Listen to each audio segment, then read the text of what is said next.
Hello everyone. গতকাল রাতে কী দিয়ে ডিনার করলাম এই নিয়ে থাকছে আজকের ভিডিও। সো আমি একদিকে ভাত রান্না করছি আর এই মাছগুলো ভুনা করে ফেলবো। একদিকে করলা ভাজি করছিলাম, এটা তো আপনার রেসিপি আপনাদের সাথে শেয়ার করেছি। তো কিছুই না, এখানে যা যা পেঁয়াজ কেটেছি, তারপরে আপনার মাছ এইগুলো দিয়ে দিয়েছি আর একটু হলুদ মরিচ মানে নর্মাল যেগুলো দেয় আর কি মশলা, এটাই দিয়েছি আর একটু পাঁচফোড়ন দিয়েছি।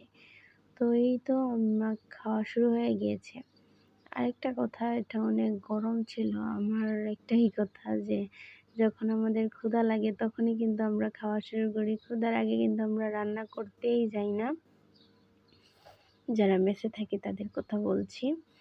তো তারপরে আমি আস্তে আস্তে খাওয়া শুরু করে দিলাম। তখন কিন্তু প্রায় 11টা বাজে। আসলে কিছু না দেখে তো খাওয়া যায় না, তাই ল্যাপটপটা অন করলাম আর অন করে কার্টুন দেখছিলাম। আর আমি ছোটোবেলা থেকে বলতে গেলে আমি সব কিছুই দেখতাম, মিস্টার বিন দেখতাম, ডোরেমন দেখতাম, মোটু পাতলু দেখতাম, গোপাল ভাঁড় দেখতাম, সবই দেখতাম। কিন্তু এই মুহূর্তে আমার ভালো লাগছে হানি বানি। কে কে হানি বানি কার্টুনটা দেখেন অবশ্যই কমেন্ট করে জানাতে ভুলবেন না। আসসালামু আলাইকুম।